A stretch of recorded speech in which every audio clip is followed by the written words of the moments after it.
بسم اللہ الرحمن الرحیم۔ السلام علیکم، کیا حال ہے ڈیئر اسٹوڈنٹس؟ آج ہم نیو چیپٹر پڑھیں گے، سبق نمبر 4 شروع کریں گے۔ سبق شروع کرنے سے پہلے آپ لوگ ہوم ورک نوٹ کر لیں۔ آج کا ہوم ورک بھی آپ لوگ کا زبانی ہی ہے اور وہ ہے سورۃ الفلق کی آخری 2 آیات مع تراجم یاد کریں۔ ٹھیک، آج آپ لوگ کا ہوم ورک سورۃ الفلق کی آخری 2 آیات جو ہیں وہ یاد کرنے کا ہے، تو وہ یاد کر لیں اچھی طریقے سے اور ذہن میں وہ پچھلا والا بھی ریپیٹ کر لیں۔ سورۃ الفلق کی 5 آیات کی مکمل ترجمہ آپ کو آنی چاہیے، ٹھیک ہے؟ تو یہ یاد کر لیں۔ پھر آپ اس کے بعد جو ہے ہم سبق کی طرف آتے ہیں، اور وہ سبق نمبر 4 جو ہے ہمارے پاس صفحہ نمبر 28 پر موجود ہے۔ آپ لوگ صفحہ نمبر 28 پر یہ ہے آپ لوگوں کے پاس کتاب صفحہ نمبر 28۔ صفحہ نمبر 28 پر ہمارے پاس جو چیپٹر موجود ہے سبق نمبر 4، ہم اس کو پڑھیں گے آج، اور ٹاپک ہمارا کیا ہے؟ سیرت النبی۔ سیرت النبی کا مطلب کیا ہے؟ نبی صلی اللہ علیہ وآلہ وسلم کی سیرت۔ سیرت کا مطلب کیا ہے؟ سیرت جو ہماری اندرونی وہ ہے، اخلاق ہے، کردار ہے۔ ایک تو صورت ہوتا ہے نا، ایک ہوتی ہے صورت جو شکل کو کہتے ہیں، صورت ظاہری شکل کو کہتے ہیں، صورت کہتے ہیں ظاہری شکل کو، جو ہماری فیس والی وہ ہے باڈی لینگویج، ٹھیک ہے؟ ہم اس کو صورت کہتے ہیں۔ اور ایک ہوتی ہے سیرت جو ہماری اندرونی باڈی لینگویج اور ساری خصوصیات جو ہوتی ہے وہ ہماری ہیں، تو یہ اس کا تعلق جو ہے ہمارے اخلاق سے ہوتا ہے، کردار سے ہوتا ہے، ٹھیک ہے؟ تو اخلاق و کردار کو کیا کہتے ہیں؟ اس کو سیرت کہتے ہیں۔ تو ہر انسان کی اپنی سیرت ہوتی ہے، کوئی نیک سیرت ہوتا ہے، کوئی جو ہے بد سیرت ہوتا ہے۔ اچھے اخلاق و کردار کا مالک نیک سیرت ہوتا ہے، اور بد اخلاق انسان جو ہوتا ہے وہ بد سیرت کہلاتا ہے۔ اب آج جو ہمارا ٹاپک ہے تو وہ کیا ہے؟ سیرت النبی، یعنی ہمارے پیغمبر صلی اللہ علیہ وسلم کی سیرت۔ تو حضرت محمد صلی اللہ علیہ وسلم کی کردار اور اخلاق جو ہے سب سے بہترین، بلکہ تمام انسانوں کی رہنمائی جو ہے ہمارے پیغمبر صلی اللہ علیہ وسلم کی سیرت میں موجود ہے۔ تو ہم اس پہ ہنسنا حضرت محمد صلی اللہ علیہ وسلم کی ہمارے لیے ایک مکمل ضابطۂ حیات ہے۔ اگر ہم حضرت محمد صلی اللہ علیہ وسلم کی سیرت کے بارے میں پڑھتے ہیں اور ہمیں ان کے بارے میں معلومات حاصل ہوتی ہے، ان کے مطابق ہم اپنی زندگی گزارتے ہیں، تو ہم اللہ تعالیٰ کی اطاعت کے جو ہے وہ بن سکتے ہیں، کہ ہم اللہ تعالیٰ کی اطاعت کر سکتے ہیں، ٹھیک ہے؟ تو آج ہم حضرت محمد صلی اللہ علیہ وسلم کی سیرت کے بارے میں پڑھیں گے۔ سیرت النبی چیپٹر میں ہم حضرت محمد صلی اللہ علیہ وسلم کی پوری زندگی، بچپن سے لے کر آخری وقت تک، وصال تک، بچپن، ان کی جوانی، ان کی نبوت کا دور، اور جو ہے ان کا بڑھاپا، ہر چیز ہم جو ہے ڈیٹیل میں پڑھیں گے۔ اور ایز اے مسلم ہمیں ہمارے پیغمبر صلی اللہ علیہ وسلم کی سیرت کے بارے میں پتہ بھی ہونا چاہیے، تاکہ ہماری زندگی بہتر سے بہترین ہونے کی جو ہے کے لیے جو ہے ہمیں رہنمائی مل سکے۔ تو جب ہم حضرت محمد صلی اللہ علیہ وسلم کی زندگی سے ناواقف ہوں گے تو ہم اپنی زندگی بھی جو ہے اچھے طریقے سے نہیں گزار سکیں گے، ٹھیک ہے؟ تو پہلا جو کالم ہے سارا، اس میں حضرت محمد صلی اللہ علیہ وسلم کی حیات طیبہ ہے، ہمارے پیارے نبی صلی اللہ علیہ وسلم کی حیات طیبہ۔ حیات کہتے ہیں زندگی کو، اور طیبہ کہتے ہیں پاک کو، چونکہ ہمارے پیغمبر صلی اللہ علیہ وسلم کی زندگی بچپن سے لے کر وصال تک ایک مکمل اور پاک زندگی تھی، شرارتوں، گناہوں سے، گستاخیوں سے، کوتاہیوں سے، ہر طرح سے ایک پاک زندگی حضرت محمد صلی اللہ علیہ وسلم نے گزاری ہے۔ تو اسی لیے حضرت محمد صلی اللہ علیہ وسلم کی زندگی کو ہم کیا کہتے ہیں؟ حیات طیبہ کہتے ہیں، کہ پاک زندگی انہوں نے گزاری ہے اس دنیا میں۔ تھے تو وہ ایک انسان، لیکن کبھی کوئی گناہ نہیں کیا، کبھی اللہ تعالیٰ کی عبادت میں کوئی کوتاہی نہیں کی، ہر لمحہ دین کی تبلیغ میں، اللہ تعالیٰ کی رضا میں جو ہے مصروف رہے۔ تو اسی وجہ سے آپ صلی اللہ علیہ وسلم کی زندگی جو ہے وہ عام زندگی نہیں، بلکہ حیات طیبہ ہے، پاک زندگی ہے، ٹھیک ہے؟ اب پیراگراف کی طرف آ جائے، پہلی لائن شروع کرتے ہیں۔ ہمارے پیارے نبی صلی اللہ علیہ وآلہ وسلم کی پیدائش سے پہلے ان کے والد حضرت عبداللہ کی وفات ہو چکی تھی۔ جب آپ صلی اللہ علیہ وسلم پیدا ہو رہے تھے تو اس سے چند مہینے پہلے آپ صلی اللہ علیہ وسلم کے جو والد تھے حضرت عبداللہ، کیا نام تھا ان کا؟ حضرت عبداللہ، تو ان کی جو ہے وفات ہو چکی تھی، وہ اس سے پہلے ہی وفات پا چکی تھی، یعنی حضرت محمد صلی اللہ علیہ وسلم کو انہوں نے پیدا ہوتے ہوئے نہیں دیکھا تھا، ٹھیک ہے؟ آپ صلی اللہ علیہ وسلم 6 سال کے ہوئے تو والدہ کا بھی انتقال ہو گیا۔ جب آپ صلی اللہ علیہ وسلم پیدا ہوئے اور 6 سال یہاں پر گزارے تو پھر آپ کی والدہ کا بھی انتقال ہوا۔ والدہ کا نام آپ لوگ کو پتہ ہے کیا ہے؟ بیبی آمنہ، کیا نام ہے والدہ کا؟ بیبی آمنہ نام ہے، بیبی آمنہ، ٹھیک ہے۔ اب ہم پڑھیں گے اس میں ڈیٹیل میں، پھر حضرت حلیمہ کا ذکر بھی آئے گا۔ بی بی حلیمہ نے بچپن کے بعد مطلب پیدا ہونے کے بعد جو ہے ان کو بی بی حلیمہ کے سپرد کیا تھا، تو آپ کی رضائی والدہ ہے جس کو آپ نے اڈاپٹ کیا تھا۔ اچھا، آپ وسلم کو جس نے اڈاپٹ کیا تھا تو وہ رضائی والدہ ہے ان کی، ان کا نام کیا ہے؟ بی بی حلیمہ سعدیہ۔ کیا نام ہے؟ بی بی حلیمہ سعدیہ اس عورت کا نام ہے جس نے حضرت محمد صلی اللہ علیہ وسلم کو اڈاپٹ کیا تھا اور رضاعت میں لیا تھا اور اس کی پرورش کی تھی، صحیح، آپ وسلم کی پرورش کی تھی۔ تو یہ ہم ڈیٹیل میں سب کچھ یہاں پڑھیں گے۔ آپ وسلم پیدا کب ہوئے تھے؟ آپ لوگوں کو پتہ ہے 12 ربیع الاول کو پیدا ہوئے تھے، 12 ربیع الاول کو پیدا بھی ہوئے تھے اور وصال بھی آپ کا اسی 12 ربیع الاول کو ہوا تھا۔ اچھا، یہ اسلامی سال کا مہینہ ہے، ٹھیک ہے۔ تو 12 ربیع الاول کو آپ وسلم پیدا ہوئے تھے۔ اچھا، آگے دیکھیں، جب آپ وسلم کی والدہ بی بی آمنہ کا انتقال ہو گیا نا، انتقال ہو گیا یعنی وہ بھی وفات پا گئی، تو انتقال کا مطلب کیا ہے؟ وفات، انتقال، وفات ہونا، موت جس کو طاری ہو جائے اس کو کہتے ہیں۔ پھر اس کے بعد آگے دیکھیں، جب آپ کی عمر 6 سال ہوئی تو آپ وسلم کی والدہ بھی اس دنیا سے چلی گئی۔ پھر اس کے بعد آپ صلی اللہ علیہ وسلم کے دادا نے آپ وسلم کی پرورش کی، تربیت کی، پالا پوسا آپ وسلم کو۔ اچھا، پرورش کا مطلب کیا ہے؟ پالنا، پرورش، پالنا، یعنی آپ کی ہر چیز کا خیال جو ہے وہ کون رکھتے تھے؟ آپ کے دادا عبد المطلب۔ دادا کا کیا نام تھا؟ عبد المطلب، دادا کا نام تھا عبد المطلب۔ ہمارے پیغمبر صلی اللہ علیہ وآلہ وسلم کے دادا کا نام کیا تھا؟ عبد المطلب تھا، ٹھیک ہے۔ تو انہوں نے 6 سال کی عمر میں آپ وسلم کی پرورش کا ذمہ لے لیا، لیکن 2 سال بعد ان کا بھی انتقال ہو گیا۔ 2 سال ہی آپ نے اپنے دادا کے ساتھ گزارے کہ پھر آپ کے دادا کا بھی جو ہے انتقال ہو گیا، وہ بھی جو ہے اس دنیا سے چلے گئے۔ دادا کی وفات کے بعد آپ صلی اللہ علیہ وسلم اپنے چچا ابو طالب کے ساتھ رہنے لگے۔ پھر ان کے بعد چچا ان کے تقریباً 10 چچا تھے۔ اچھا، ابو لہب، ابو جہل، حمزہ، جعفر اور اس طریقے سے ابو طالب، تو یہ سارے ان کے چچا کے نام ہیں۔ ان میں سے کچھ جو ہیں آپ وسلم پر ایمان لے آ چکے تھے نبوت کے بعد، اور کچھ جو ہیں نہیں لے کر آئے تھے۔ تو اس میں ایک حضرت ابو طالب بھی تھا جو حضرت محمد صلی اللہ علیہ وسلم پر ایمان تو نہیں لے کر آیا تھا، لیکن آپ صلی اللہ علیہ وسلم کا ہمیشہ ساتھ دیتے تھے۔ جس مشکل وقت میں بھی آپ صلی اللہ علیہ وسلم گرفتار ہو جاتے نا تو حضرت ابو طالب آپ کا ہمیشہ ساتھ دینے لگتے تھے اور ہمیشہ ان کو مشکلات میں جو ہے ان کا ساتھ دیتے تھے، ٹھیک ہے۔ تو اپنے چچا ابو طالب کے ساتھ آپ رہنے لگے۔ ابو طالب جو ہے حضرت علی رضی اللہ عنہ کے والد ہے۔ اچھا، حضرت علی رضی اللہ عنہ کے والد ہیں یہ، اور آپ لوگوں کو پتہ ہے کہ حضرت علی رضی اللہ عنہ ہمارے چوتھے خلیفہ بھی ہیں، ٹھیک ہے نا۔ تو ان کے بیٹے تو جو ہیں اسلام لے کر آئے تھے، لیکن والد ان کے پھر بھی جو ہیں کفر پر ہی مرے ہیں۔ اب یہ اللہ کو پتہ ہے کہ ان کے ساتھ کیا سلوک کریں گے۔ پھر حضور صلی اللہ علیہ وآلہ وسلم جب 9 برس کے ہوئے تو ابو طالب نے تجارت کی غرض سے شام جانے کا ارادہ کیا۔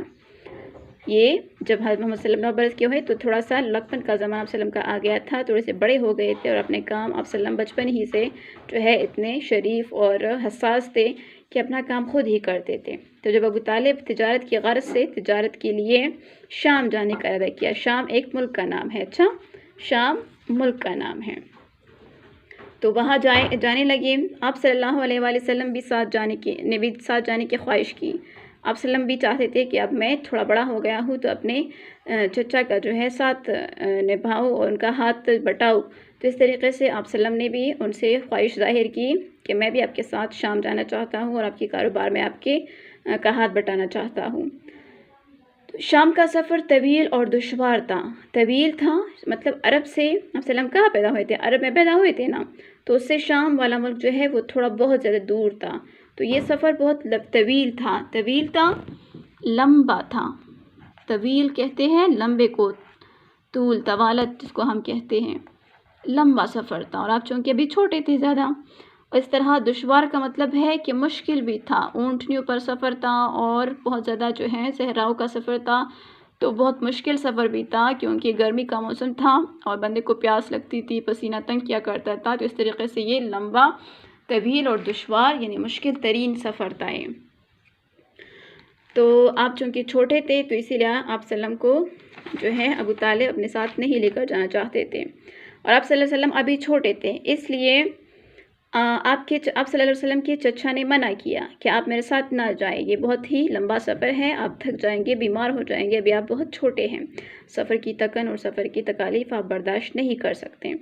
لیکن چونکہ حضور صلی اللہ علیہ وسلم بہت جو ہے حساس تھے اور اپنے چاچا کو جو ہے اس طرح کے نہیں جانے دیتے تھے، کیوں آپ پتہ کہ ان کی طبیعت خراب ہو جائے تو پھر ان کی دیکھ بھال کون کرے گا، تو اس غرض سے حضرت محمد صلی اللہ علیہ وسلم نے جانے کی خواہش کی تھی۔ لیکن حضور صلی اللہ علیہ وسلم کے اصرار پر ضد پر کہ بار بار وہ ان کو کہتے تھے کہ ہاں مجھے لے جائیں، تو اصرار کا مطلب ہے جب بار بار کسی بات کے لیے آپ تکرار کریں تو ضد کرنا، اس طرح ضد نہیں جس طرح بچے کرتے ہیں کہ مجھے یہ چیز دلا دے اور وہ چیز دلا دے، اس طرح ضد نہیں، بلکہ صرف یہ ضد کی نے بار بار کہا کہ میں آپ کے ساتھ جاؤں گا، آپ کا ہاتھ بٹاؤں گا اور آپ کی تکلیف میں آپ کا ساتھ دوں گا، تو اسی لیے کہا کہ میرا جانا آپ کے ساتھ ضروری ہے، میں آپ کو اکیلے جانے نہیں دے سکتا، ٹھیک ہے۔ تو حضور صلی اللہ علیہ وسلم کے اصرار پر وہ آپ صلی اللہ علیہ وسلم کو ساتھ لے گئے، پھر ابو طالب جو ہیں آپ کو اس سفر میں اپنے ساتھ لینے پر جو ہے راضی ہو گئے، ٹھیک ہے۔ اب آگے دیکھتے ہیں راستے میں ان کے ساتھ کیا پیش آیا تھا۔ راستے میں ایک جگہ ابو طالب کا قافلہ ٹہرا، رکنا، ٹہرنے کا مطلب کیا ہے؟ رکنا، جانا، ٹہرا، رکا، اور قافلہ جو ان کا پورا وہ ہوتا ہے، جس طرح یہ دیکھیں آپ لوگ اونٹوں کی شکل میں نظر آ رہا ہے، بہت سارے لوگ جب اپنی تجارت کا مال لے کر جاتے ہیں تو وہ قافلے کی صورت میں جاتے تھے، ٹھیک ہے۔ وہاں ایک عیسائی راہب آپ صلی اللہ علیہ وسلم کو دیکھ کر چونک گیا، حیران ہو گیا۔ چونک کا مطلب ہے حیران ہونا، کیونکہ آپ صلی اللہ علیہ وسلم کی جو ماتھے پر ہے مہر نبوت کا نشان تھا، چونک گیا، حیران ہو گیا، چونک کا مطلب ہے حیران ہونا، ٹھیک ہے۔ تو جس جگہ پر آپ کے قافلے نے جو ہے ٹہراؤ کیا تھا، قیام کیا تھا، اس جگہ پر ایک راہب رہا کرتا تھا۔ راہب جانتے ہیں آپ لوگ کسے کہتے ہیں؟ عیسائی تو عیسیٰ علیہ السلام کی مذہب کا فالوور جو ہوتا ہے اس کو عیسائی کہتے ہیں، لیکن راہب وہ شخص ہوتا ہے جو دنیا سے بالکل بیزار ہو جائے اور بس ایک جگہ پر بیٹھ جائے کھیلے کسی کونے میں، اور جہاں پر انسانوں کا گزر بسر نہیں ہوتا تھا، تو ایسی جگہ پر بیٹھ جاتا ہے اور صرف اللہ اللہ کرتا ہے اور دنیاوی کاموں سے ان کا کوئی بھی جو ہے لگاؤ نہیں ہوتا، تو ایسے بندے کو راہب کہتے ہیں، اچھا، جو صرف اللہ تعالیٰ کی محبت میں مست ہوتا ہے۔ تو جب اس کی نظر اس قافلے پر پڑی اور قافلے میں اسپیشلی حضرت محمد صلی اللہ علیہ وسلم کی ذات پر آپ کی نظر پڑی تو وہ حیران ہو گیا۔ کیوں حیران ہو گیا؟ اور ابو طالب سے پوچھا کہ یہ لڑکا کون ہے؟ انہوں نے کہا یہ میرا بیٹا ہے۔ بیٹا کیوں ہے؟ کیونکہ وہ تو آپ کا بھتیجا تھا، آپ صلی اللہ علیہ وسلم تو ان کے بھتیجے تھے، لیکن چونکہ بیٹوں کی طرح آپ صلی اللہ علیہ وسلم کو پالا تھا تو اسی لیے آپ نے کیا کہا کہ یہ میرا بیٹا ہے۔ راہب نے کہا یہ تمہارا بیٹا نہیں ہو سکتا۔ کیوں نہیں ہو سکتا؟ کیونکہ وہ جو ان کی عیسائی مذہب میں جو انجیل میں حضرت محمد صلی اللہ علیہ وسلم کا ذکر آیا تھا کہ آخری وقت میں ایک آخری نبی آئے گا جس کا نام محمد ہوگا اور وہ یتیم پیدا ہوں گے، اور ظاہر ہے یہی وہ محمد ہیں، اور وہ چونکہ یتیم پیدا ہوئے، آپ لوگوں نے اسٹارٹ میں پڑھ لیا نا کہ آپ صلی اللہ علیہ وسلم کی والد کا انتقال آپ صلی اللہ علیہ وسلم کی ولادت سے پہلے ہو چکا تھا، ٹھیک ہے۔ تو اس طریقے سے آپ صلی اللہ علیہ وسلم تو پیدائشی یتیم تھے، تو چونکہ اس بات کا ذکر انجیل میں موجود تھا اور وہ عیسائی راہب جو ہے انجیل کا بہت بڑا عالم تھا، تو چونکہ حضرت محمد صلی اللہ علیہ وسلم کو آپ نے پہچان لیا تھا، بچپن ہی سے آپ صلی اللہ علیہ وسلم کے ماتھے مبارک پر جو ہے وہ مہر نبوت کا نشان تھا جو کسی خاص بندے کو ہی نظر آتا تھا، عام بندے کو نظر نہیں آتا تھا وہ۔ تو اس طریقے سے جب یہ نبوت کا مہر آپ صلی اللہ علیہ وسلم کی اس پہ دیکھا ماتھے مبارک پر، تو راہب نے پہچان لیا کہ یہی وہ بچہ ہے جو بڑا ہو کر اللہ تعالیٰ کا آخری نبی بنے گا۔ تو راہب نے کہا یہ تمہارا بیٹا نہیں ہو سکتا، کیونکہ اس کا چہرہ نبی کا چہرہ ہے، وہ جو نور سا تھا ہمارے پیغمبر صلی اللہ علیہ وسلم کی چہرے مبارک پر، تو اس سے پتہ چلتا تھا کہ یہ عام بچہ نہیں ہے بلکہ یہ ایک نبی ہوگا۔ ہماری کتابوں میں آخری نبی کی ایک نشانی یہ ہے کہ وہ یتیم ہوں گے۔ تو اس بات سے ابو طالب جو ہے حیران ہو گئے کہ ہاں یہ تو یتیم پیدا ہوئے تھے، تو یہ اس کی کتاب میں کہاں سے اس کا ذکر آ گیا؟ تو اس طریقے سے وہ بھی حیران ہو گئے۔ اس لڑکے میں آنے والی